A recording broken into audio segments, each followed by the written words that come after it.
Por lo tanto, damos inicio entonces a la sesión del día de hoy.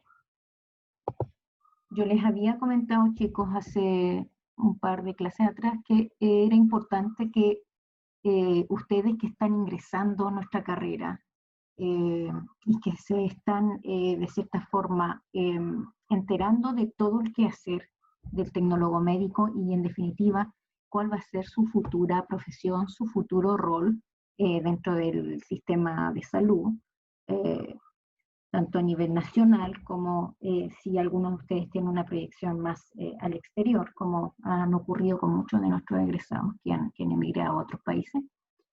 Era importante que tuviéramos una conversación y una clase en relación al rol del tecnólogo médico en el contexto de la crisis sanitaria, en el contexto de lo que estamos viviendo entonces en el mundo en relación a la pandemia de SARS-CoV-2 que genera, ¿no es cierto?, la enfermedad que se llama COVID-19. Y en ese sentido yo quiero que en esta clase nosotros revisemos algunos tópicos muy importantes en relación a nuestro rol dentro de este contexto de crisis sanitaria.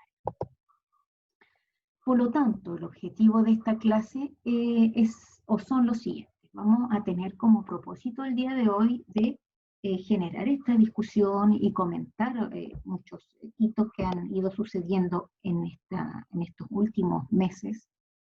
Y dentro de esta discusión de estos hitos que han ocurrido estos últimos meses, vamos a identificar el rol profesional del tecnólogo médico en este contexto de la crisis sanitaria actual, tanto a nivel mundial como a nivel nacional.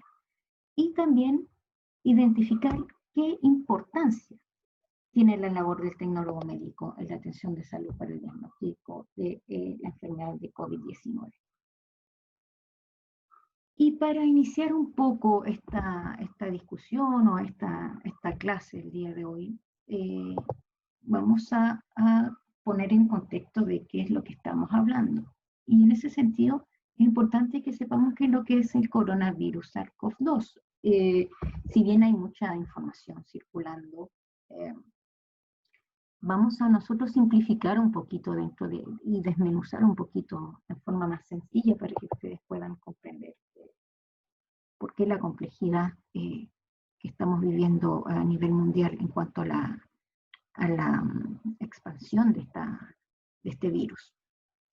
Bueno, el SARS-CoV-2 es parte de la familia de los coronavirus y estos son virus de ARN monocatenario positivo, es decir, tienen una sola cadena y están además recubiertos por una estructura de glicoproteínas y lípidos, ¿ya?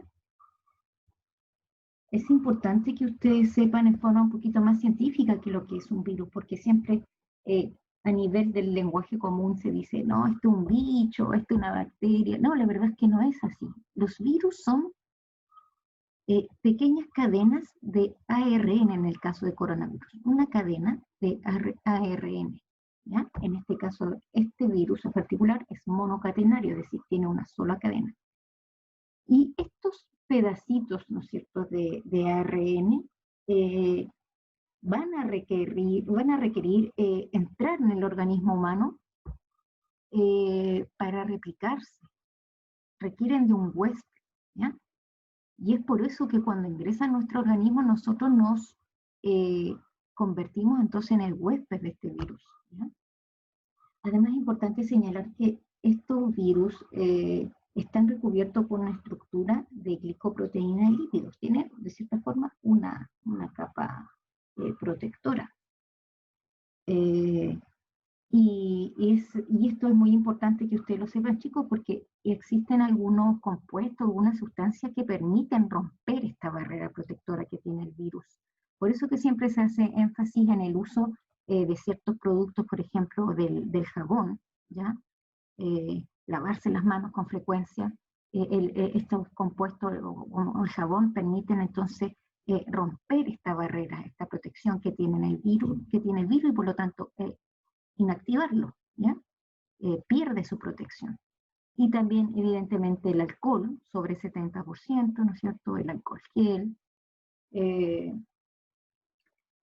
Están usando para también limpieza de superficies, lo que es el cloro, en la dilución adecuada, evidentemente, para las superficies y para limpieza de algunos alimentos. Evidentemente, siempre la dosis que es de preparación de los compuestos con cloro siempre tiene que ser adecuada para la función específica que está cumpliendo. Es decir, así que con ese cloro vamos a limpiar verdura, lavar verdura, etcétera, o producto alimenticio, la dilución es mucho menor. Me refiero a que se debe usar una cantidad mucho menor de cloro versus mayor cantidad de agua para poder limpiar los alimentos, versus la concentración que debe tener una dilución de cloro para limpiar superficies que eventualmente pudiesen estar contaminadas. También se está utilizando amonio cuaternario para limpiar superficies, evidentemente con las diluciones correspondientes y adecuadas.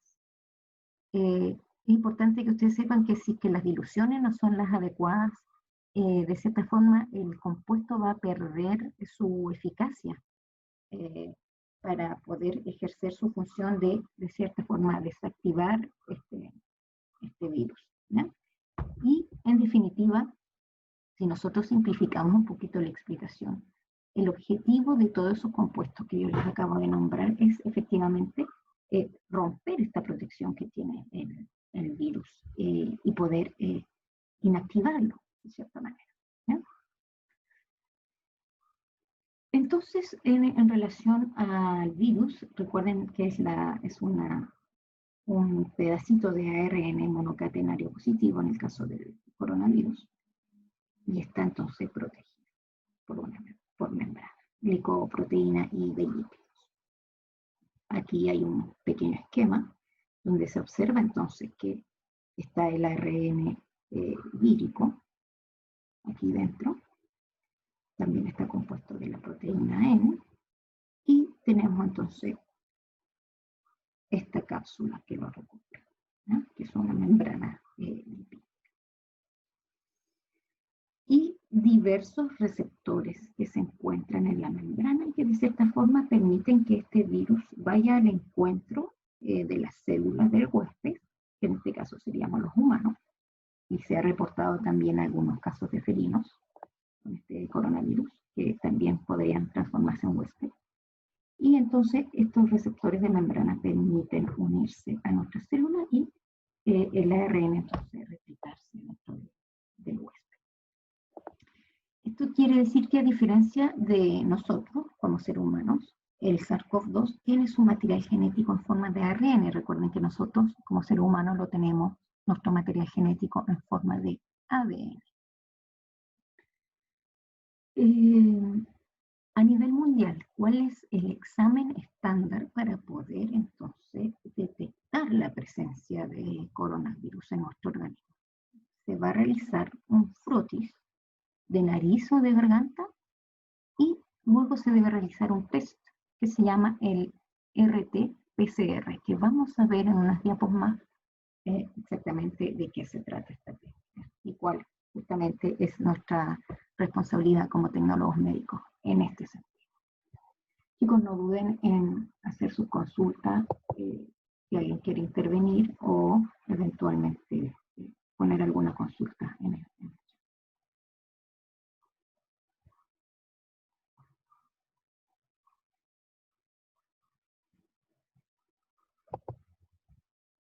Vamos a hacer una pequeña cronología de lo que ha pasado en el mundo. Esto es tan reciente y ha ido avanzando extremadamente rápido. Recuerden ustedes, chicos, que el 31 de diciembre del 2019, los primeros casos de neumonía detectados en Wuhan, en China, recién son reportados en la OMS, la Organización Mundial de la Salud. ¿Ya? 31 de diciembre de 2019. Estábamos terminando el año recién pasado. Durante ese periodo, entonces, el virus era, la verdad, aún bastante desconocido. En los casos que ocurrieron ahí en China, donde evidentemente comenzó esta esta epidemia y luego se transformó en pandemia en algún momento, ocurrieron entre el 12 y el 29 de diciembre.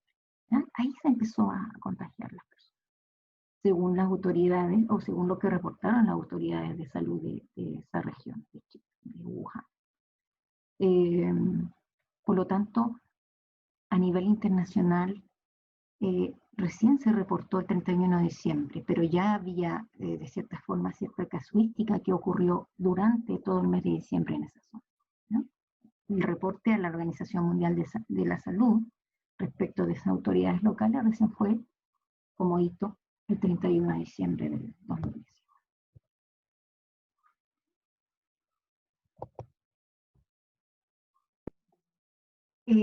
Y a partir de la fecha que yo acabo de mencionar, que fue el 31 de diciembre de 2019, empezó rápidamente a propagarse, ¿no?, mediante los humanos, mediante viajeros, ¿no es cierto?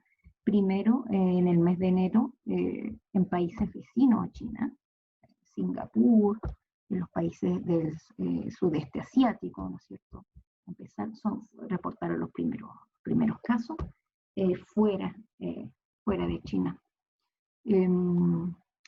Y en un breve plazo también, en el mes de enero, en los primeros días del mes de enero, empezó también a llegar algunos casos a Europa, especialmente en Italia, donde también se reportaron los primeros casos europeos.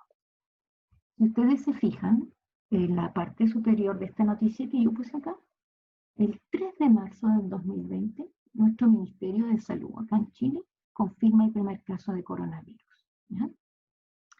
Según lo reportado en esa ocasión, una persona joven que llegó, venía de una gira, ¿no es cierto?, por países del sudeste asiático, en especial Singapur.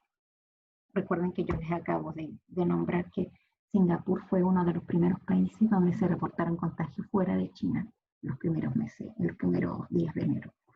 Por lo tanto, esta persona de nacionalidad chilena estuvo por ese lugar geográfico, ¿no es cierto?, en esa fecha, y lamentablemente sería aparentemente la primera persona que trajo este virus que estaba incubando y que contrajo entonces en algunos de estos países del sudeste asiático, en especial en Singapur, ¿no?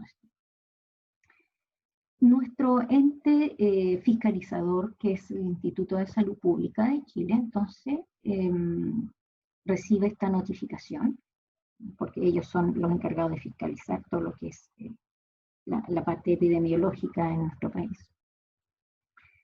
Y esta persona era de la ciudad de Talca, ¿no? Llegó en un vuelo a la ciudad de Santiago. Evidentemente es muy probable que ya en ese vuelo se contagió muchas personas, y luego indican que realizó este viaje hacia Talca, y evidentemente que todo indica que también en ese viaje se deben haber contagiado personas que estaban alrededor de este primer caso, de este primer paciente, ¿no?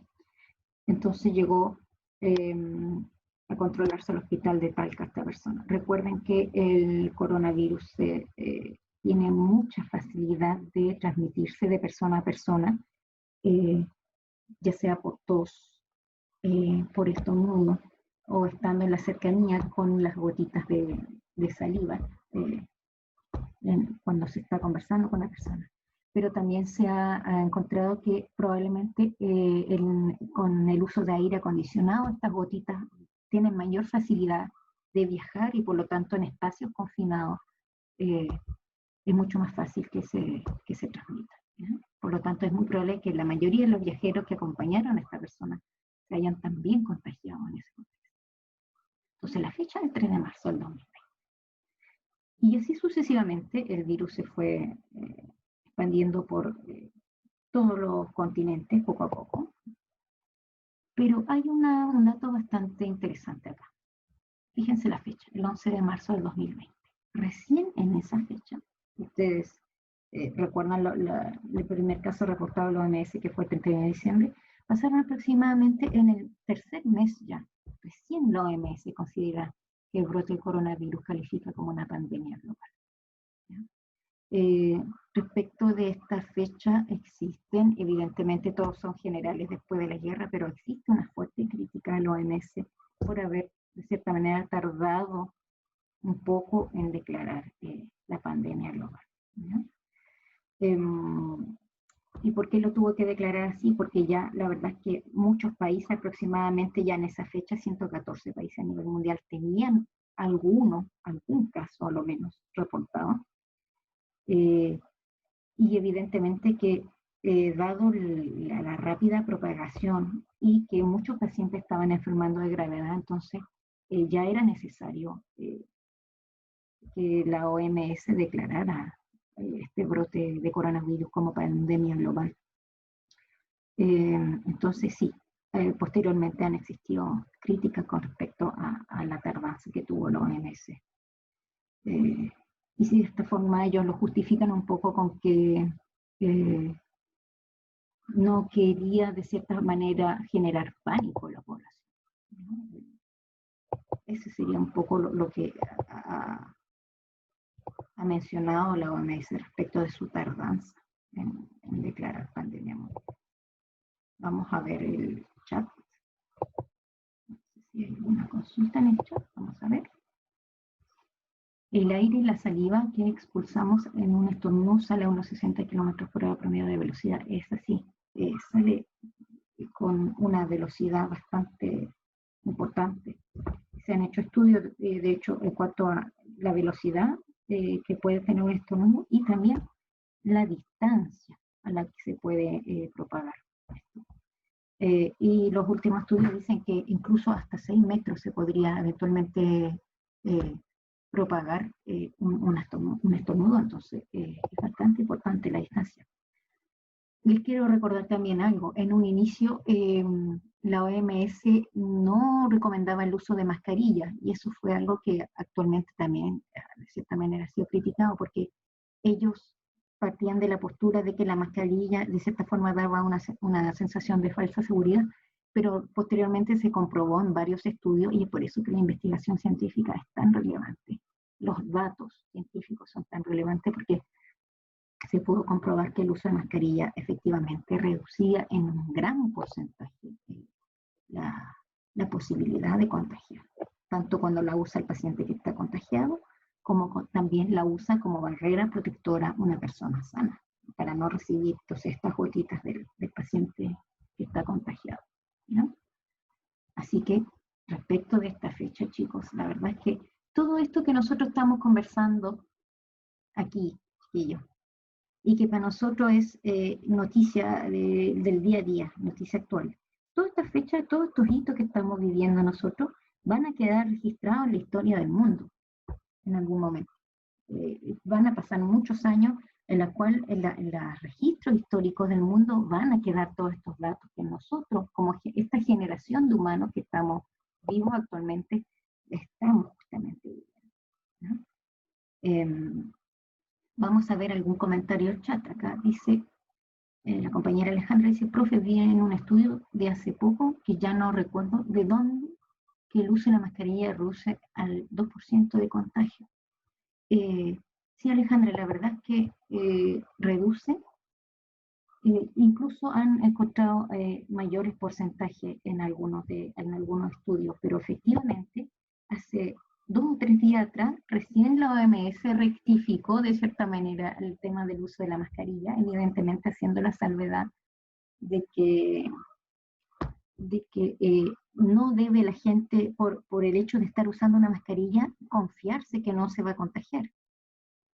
Se debe usar como barrera protectora, es eficiente, reduce el contagio, pero ellos hacen esta salvedad que, ojo, no por usar mascarilla anden tan confiados por la vida, ¿no? Eso es, con esa cautela lo declara de cierta manera la Organización Mundial de la Salud.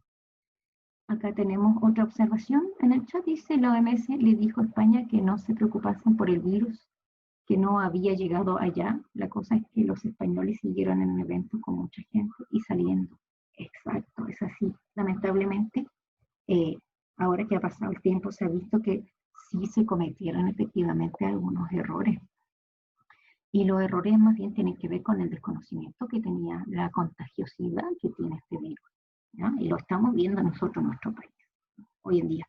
Sí, cuando recién empezó la pandemia, siempre habían por redes sociales hay gente que decía que no, que esto era una conspiración, etc. La verdad es que hoy en día, a lo menos, muchos de nosotros conocemos una o dos personas que efectivamente están contagiadas, que son conocidos nuestros, colegas, amigos, vecinos, familiares lejanos, amistades, ¿no es cierto?, que están contagiadas efectivamente. Entonces, eh, la contagiosidad, la propagación es muy rápida de persona a persona.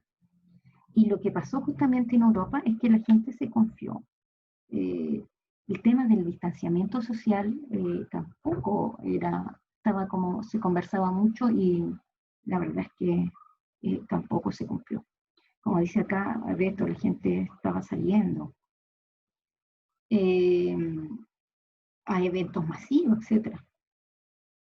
Y después la OMS recién hizo esta advertencia. Entonces, claro, estaba un poco desfasada esta Organización Mundial de la Salud en cuanto a algunas recomendaciones.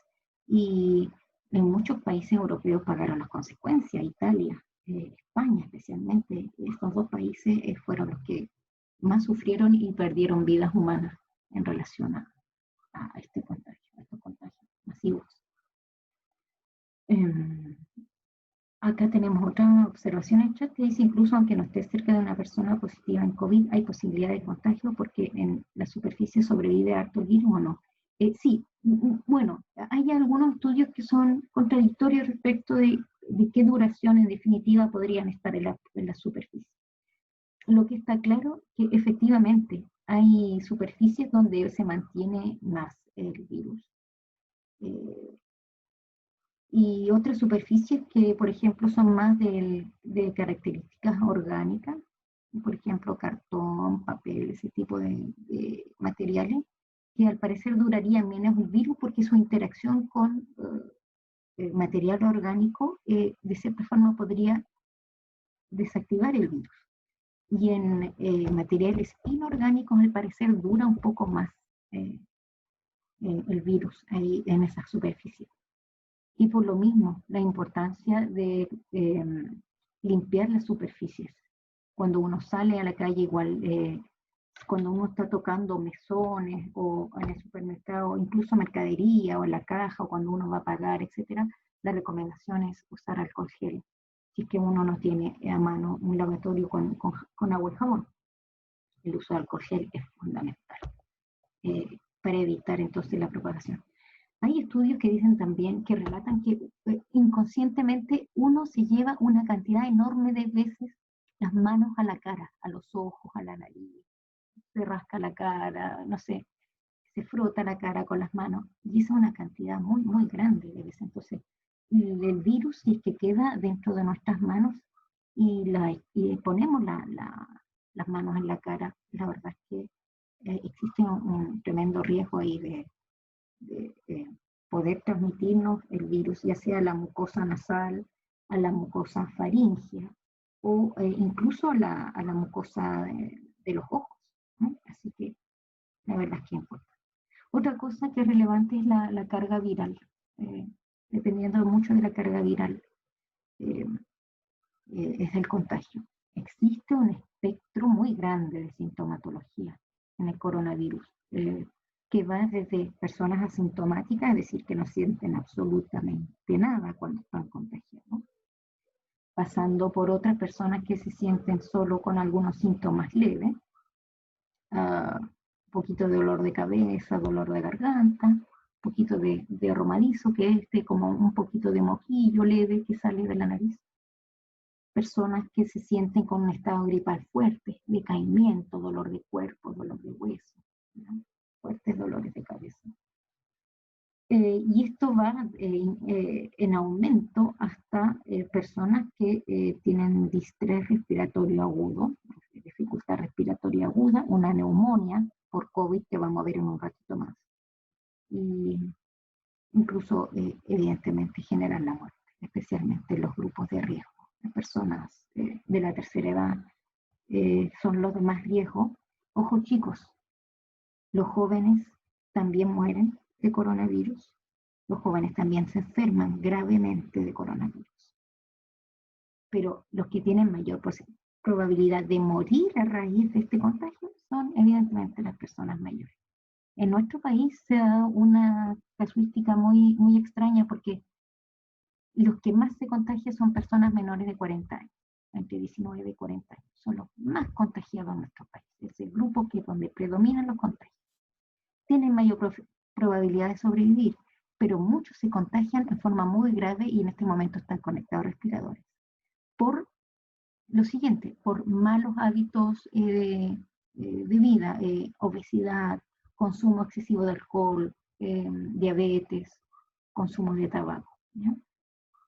Así que es importante, es muy importante que cuidarse y seguir, especialmente cuando uno va a salir, la recomendación de mascarilla, uso de alcohol gel y tratar de exponerse lo menos posible, porque en este momento en nuestro país el virus está con mucha, mucha circulación. Solamente hay que ver las cifras de, incluso en nuestra ciudad. Habíamos pasado de pocos contagios diarios y ya vamos casi todos los días en 40, 30, 35, 40, y vamos así. No ha bajado en absoluto. Vamos constantemente creciendo estos números. Así que es importante que nos cuidemos, chicos.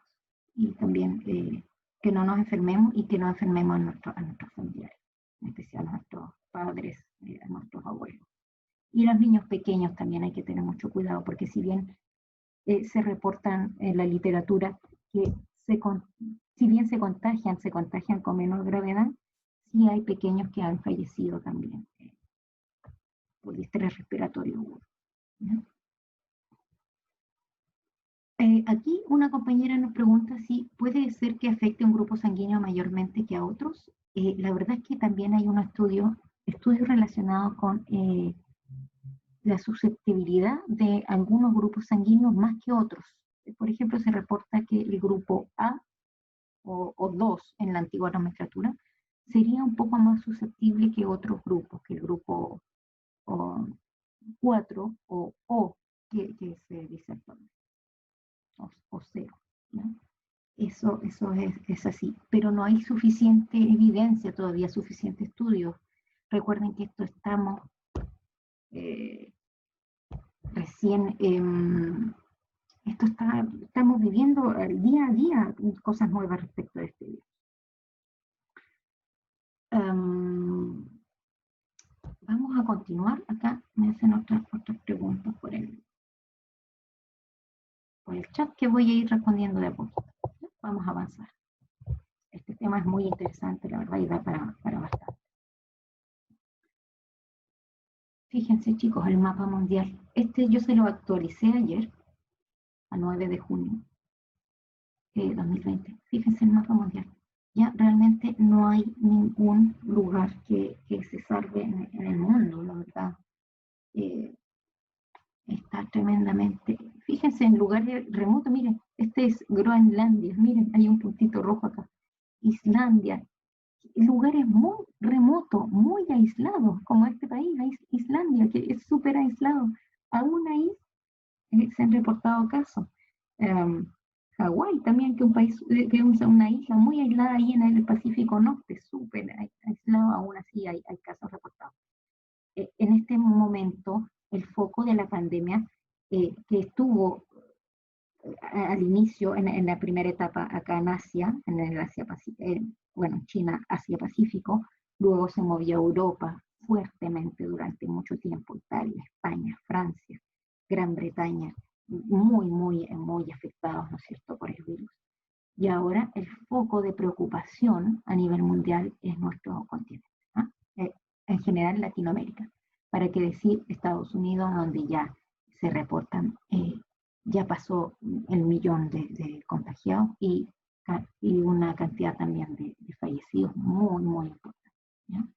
En este momento nosotros somos el foco de interés y de preocupación de las autoridades sanitarias a nivel mundial. ¿ya? Aquí está la preocupación. Queda mucho por delante, tenemos todavía que lidiar mucho tiempo más con este virus, hay que tener mucho cuidado acá. Lamentablemente ningún país demuestra una baja en Sudamérica, todo lo contrario, vamos todos los días en aumento, y en general en Latinoamérica, ¿para qué decir Estados Unidos? Mientras que hay algunos países que ya están desconfinándose, como Australia, Nueva Zelanda, con políticas públicas muy, muy, muy fuertes en relación a eh, eh, los contagios. Ya la verdad es que existen muy pocos nuevos contagios y ya tienen prácticamente controlado a lo menos esta primera ola de contagios. Recuerden que mientras no existe una vacuna, vamos a tener el comportamiento epidemiológico de este virus. Van a ser ciclos de contagio y ciclos de bajas, ¿ya? De descanso de cierta forma, y nuevamente vamos a tener estos ciclos.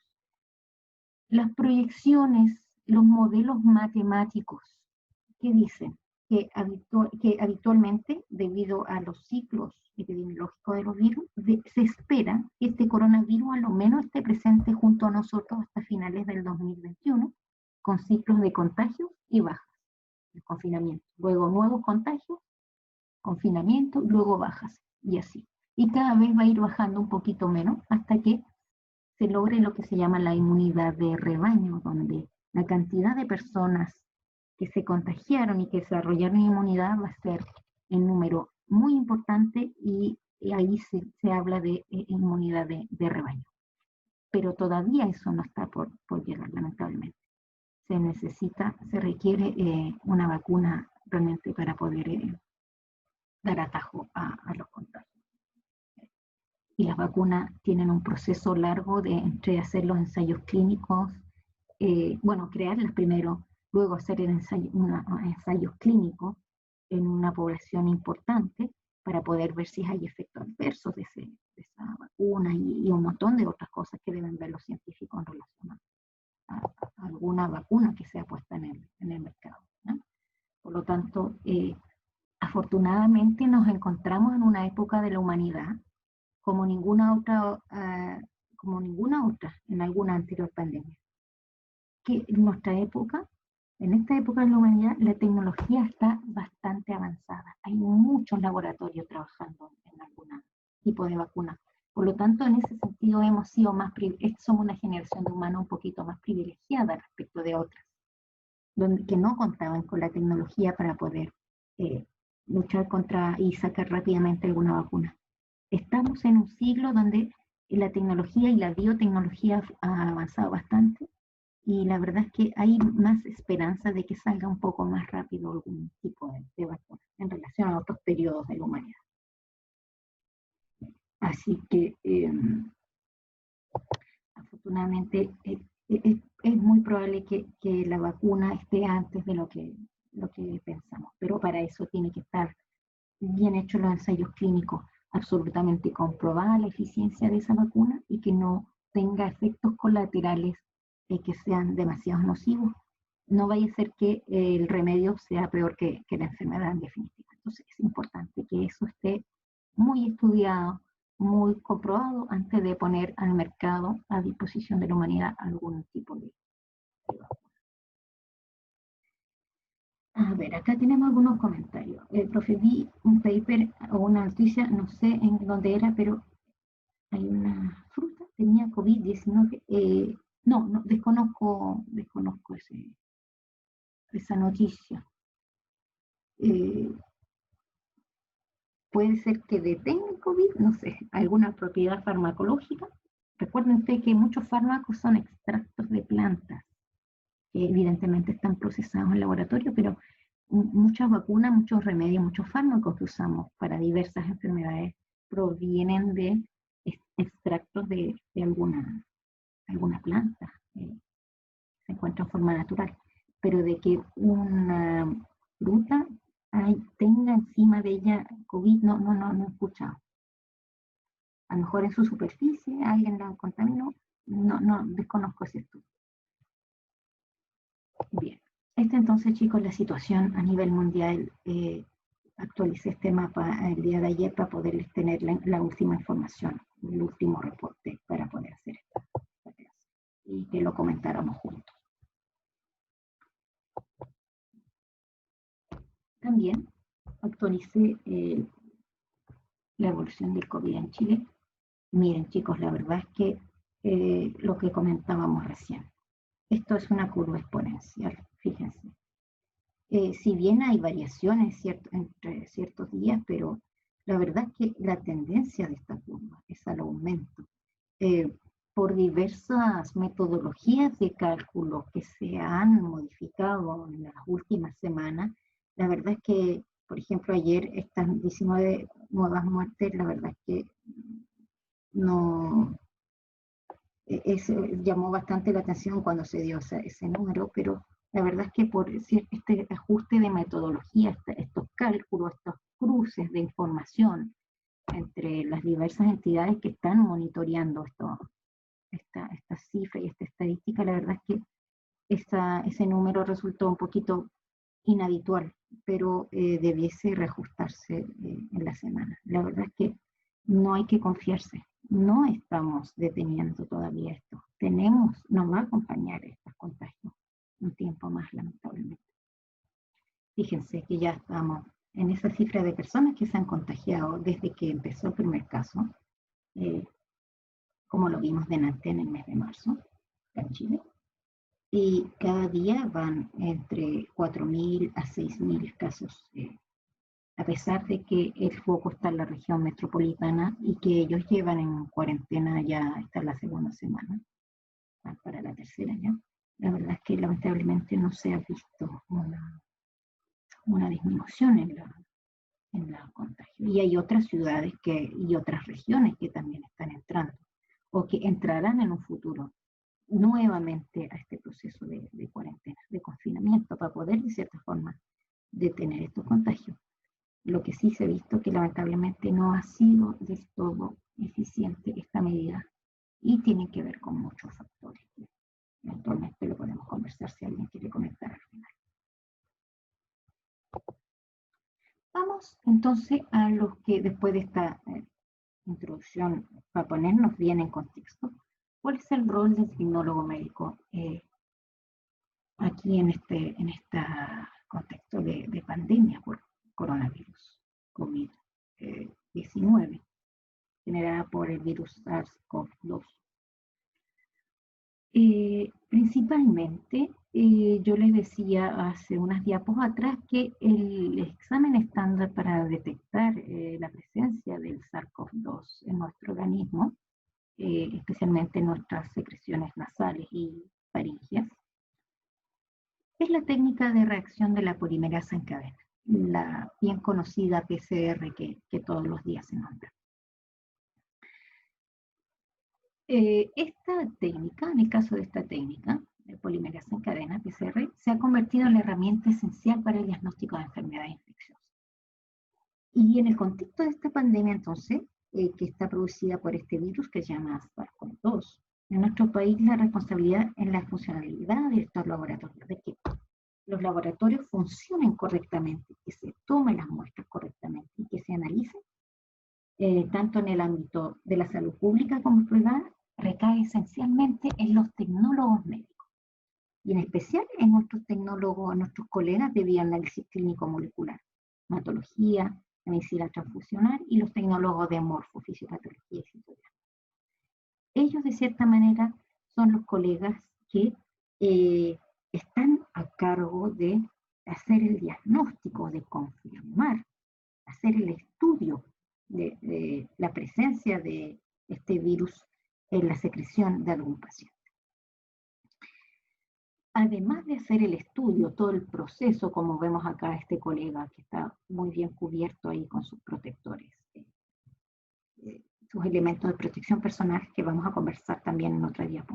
Fíjense ustedes que él está a cargo de toda esta logística, de todo este procedimiento para obtener entonces el diagnóstico en definitiva de si está presente o no este virus en las secreciones de la muestra del paciente. Además, los colegas tecnólogos médicos de estas áreas contribuyen en la gestión del proceso y en la determinación del diagnóstico.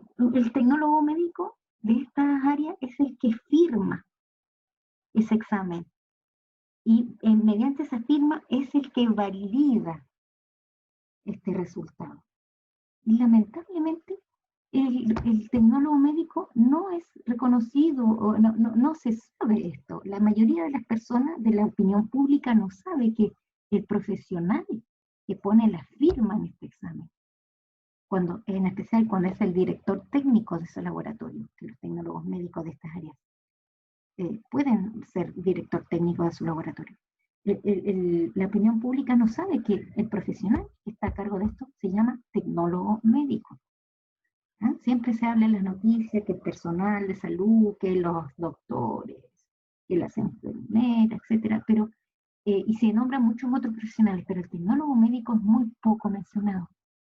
La opinión pública no sabe que es este profesional el que realiza la PCR y que firma y valida este examen. ¿Ya? Es importante entonces que de cierta forma se difunda esta información a la comunidad, porque nosotros somos los primeros, los colegas de esta área de nuestra profesión, los que entonces realizan el análisis, determinan la presencia del virus y lo validan. Y otra cosa muy importante, y eso lo podemos conversar al final también, además ellos garantizan la calidad de este procedimiento, de los diversos procesos que se deben llevar a cabo, la toma de la muestra que esté conforme, que el análisis se haga en forma correcta, que el resultado esté válido.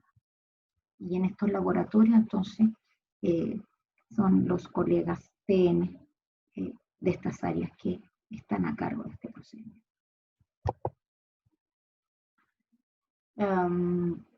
¿Cómo se trabaja en biología molecular para realizar este examen? Bueno, hay un flujo de trabajo de un laboratorio donde se deben tomar ciertas precauciones. Es un trabajo unidireccional, es decir, esta muestra es muy bien manejada. Se recepciona ahí por parte de los colegas bajo estrictas medidas de seguridad del embalaje de esta muestra. Hay que tomar decisiones clave en este proceso. Si es que cumple los criterios o no esta muestra, este embalaje. Si está bien embalado, si cumple esta muestra bien los criterios. O si no, se debe rechazar esta muestra, porque puede haberse derramado, estar mal rotulada, o sea, mal etiquetada esta muestra. El tiempo en que llegó esta muestra a este laboratorio puede estar mal. La temperatura de conservación de esta muestra hasta que llegue al laboratorio para ser examinada también puede estar mal. Y todo esto, estos criterios de calidad, lo debe chequear el tecnólogo médico. Y luego de esta zona de recepción, la muestra va a pasar a una zona de proceso, donde se abren las muestras. ¿Ya? Y esta zona es la zona sucia, porque ahí está la muestra ya abierta para que el tecnólogo médico ya en definitiva la pueda comenzar a analizar. Y aquí es fundamental la protección del profesional, la protección con elementos de protección personal para que no se contamine la muestra, pero tampoco se contamine el colega que está haciendo el análisis. Ahí lo que se hace es extraer la muestra en esta zona de sucia, se extrae la muestra, se purifica el material genético, y en este caso para el SARS-CoV-2 es el ARN. ¿Ya? Una vez que se extrae este material genético, se va a pasar entonces a una zona donde el personal debe estar expuesto, deja de estar expuesto a la contaminación. ¿Ya? Y esta muestra debe cumplir con las normas de bioseguridad. La zona de proceso entonces de la PCR, ahí se mezclan los componentes de la PCR junto con el material genético, con el ARN que se obtuvo. ¿Ya? Y se llevan las muestras a un dispositivo que se llama el termociclador, donde ahí se hace el proceso de la lectura de la PCR. ¿Ya? Y aquí los fragmentos de material genético son amplificados millones de veces y los resultados se analizan mediante equipos con software de interpretación, ¿ya? Para ver entonces, para evidenciar la cadena de ARN que pertenece entonces al SARS-CoV-2, al coronavirus. Entonces, este procedimiento, chicos, quiero que quede claro para ustedes, no lo puede hacer tampoco cualquier tecnólogo médico. Tiene que ser un tecnólogo médico que esté entrenado, ¿ya? Es un tecnólogo médico especializado. Este debe recibir una capacitación. De hecho, los primeros colegas que hicieron, recuerden ustedes que acá en Arica, primero se mandaban las muestras a Antofagasta, porque no teníamos este equipo termociclador. Después nuestra universidad de Tarapacá colaboró acá con la Ceremi para poder disponer de estos equipos. Ya, pues, nosotros como universidad colaboramos activamente en esto, en que se tuvieran en nuestra región los equipos, pero también los colegas tuvieron que ir a capacitarse para esta técnica. No es llegar y hacer esta técnica, es un colega que tiene que recibir cierta capacitación para poder manejar correctamente, analizar correctamente. Así que eso respecto de este proceso. Ahora vamos a nuestro rol como tema de imagenología. Una de las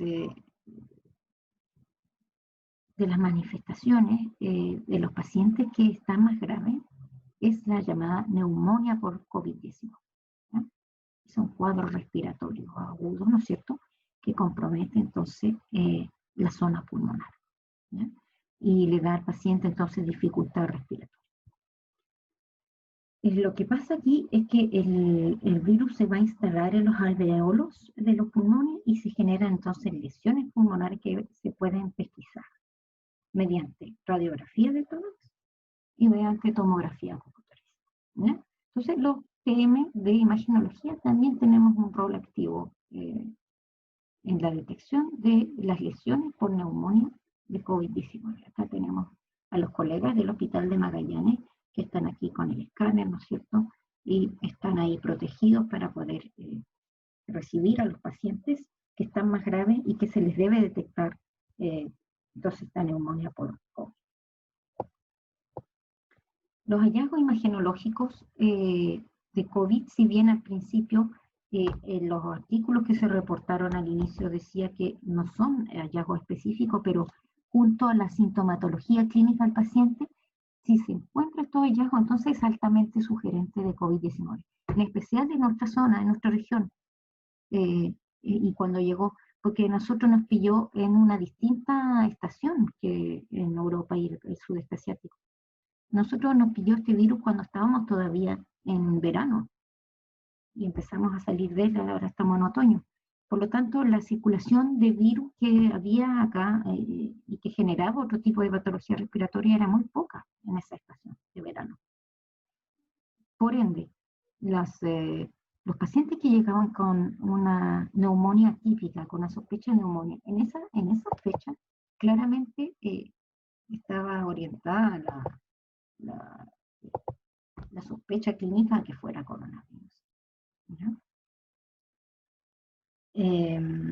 Acá hay una pregunta que dice una persona a la cual se le detecta una neumonía adquirida en la comunidad o no. ¿Tiende a ser propensa a adquirir COVID?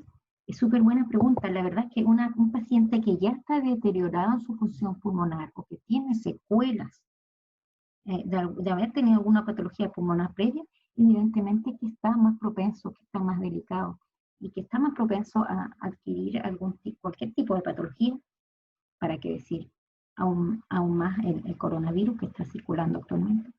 Y efectivamente puede desarrollar un cuadro respiratorio un poco más grave que una persona que, o a lo menos tiene más probabilidad que una persona que no ha tenido ningún antecedente de patología respiratoria, ¿no?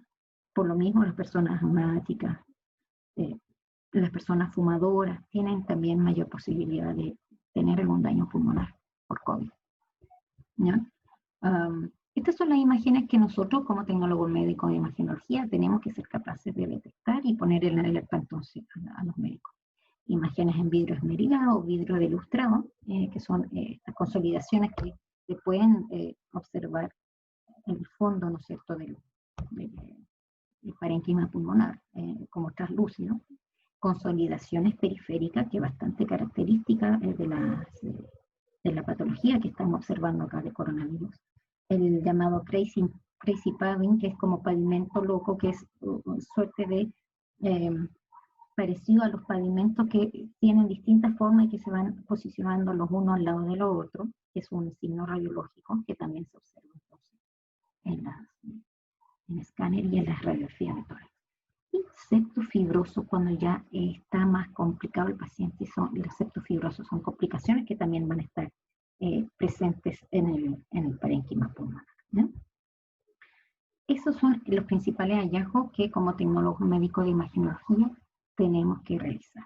Nosotros lo que vamos a hacer como tecnólogo médico va a ser radiografías portátiles, porque se está optando por que el tecnólogo vaya a sala a tomar, a la sala donde está la cama del paciente. Ya no que traigan a los pacientes a las salas de rayo, sino que con un equipo portátil los tecnólogos vayan a la cama del paciente.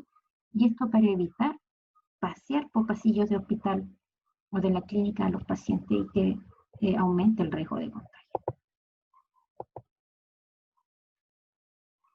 Los elementos de protección personal, EPP, que ha sido un tema bastante complicado, bastante polémico, porque los funcionarios de salud están reportando que tienen pocos elementos de protección personal, que se sienten inseguros al trabajar, ¿ya?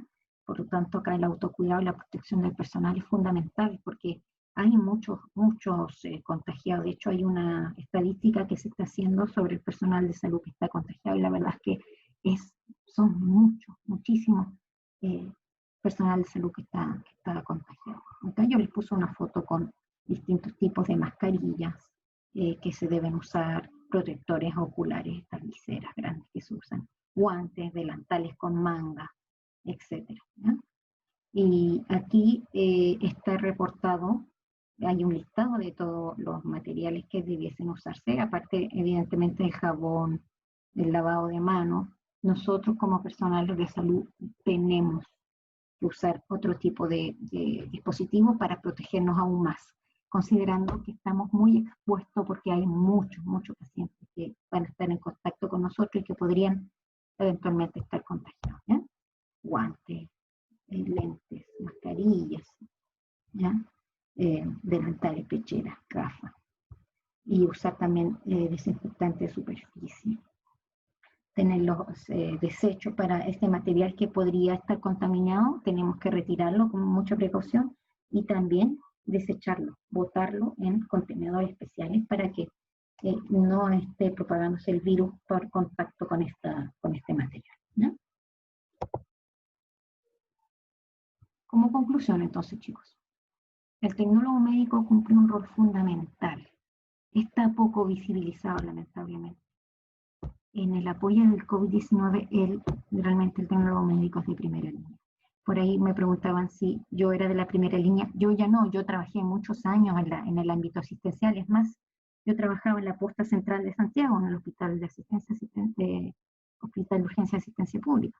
Yo trabajé la mayoría de mis funciones como tecnóloga médica asistencial, la trabajé ahí, más de 12 años. Después yo decidí venir a la docencia y enseñar lo que yo sabía y lo que aprendí todos esos años en ese lugar. Y hace una semana y media aproximadamente el ministro de Salud declaró al Hospital de Urgencia de Asistencia Pública, la posta central y otras 2 instituciones como el centro de referencia de atención de COVID. De hecho, ese hospital se transformó como en una gran UCI, unidad de cuidado intensivo. Todo el hospital se transformó en una unidad gigante de unidad de cuidado intensivo para los pacientes que están más graves. Y ahí se manejan los pacientes más graves de la región metropolitana. Entonces, el tecnólogo médico, sin duda, cumple un rol fundamental. Lamentablemente, está poco visibilizado, no se nombra mucho.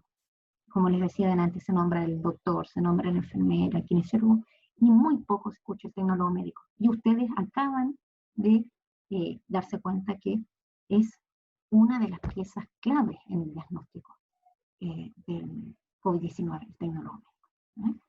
Entonces, yo ya no estoy en primera línea, yo ahora hago docencia, les enseño a ustedes acerca de nuestra profesión, pero evidentemente mis ex compañeros de trabajo, colegas, mis ex compañeros de curso también en la universidad, muchos de ellos están actualmente en la primera línea y realizando exámenes y apoyo diagnóstico para poder enfrentar esta pandemia. Mediante los exámenes entonces que realiza el tecnólogo médico, se pueden detectar en forma precoz los hallazgos para un manejo y un tratamiento adecuado de este paciente, ¿ya? Por lo tanto, es de suma importancia que se pueda dar a conocer a la comunidad el importante rol profesional que nosotros estamos cumpliendo hoy en día. Lamentablemente estamos bastante invisibilizados. Así que eso, chicos, por el día de hoy. Está la recomendación. Los colegas que están trabajando y que están dando la cara con nosotros no se pueden quedar en sus casas, pero ustedes tienen que cuidarse. Necesitamos renovar todos los profesionales, necesitamos formar profesionales con un fuerte compromiso para este tipo de situación que pueden ocurrir siempre en el mundo y a nivel nacional. Así que eso era mi mensaje, chiquillos, el día de hoy para ustedes. Quedo atenta entonces a sus dudas, sus consultas, comentarios en relación a esta materia que acabamos de ver, ¿ya? Muchas gracias. Quedo atenta entonces a la consulta. Dudas, comentarios.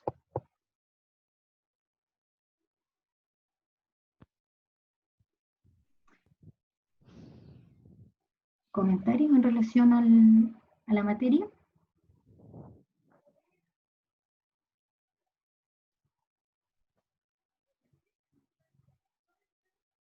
Ya. Chicos, si no hay más comentarios, entonces, dudas o consultas, acá tengo una consulta en relación a la evaluación. En relación a la evaluación, como lo habíamos conversado anteriormente,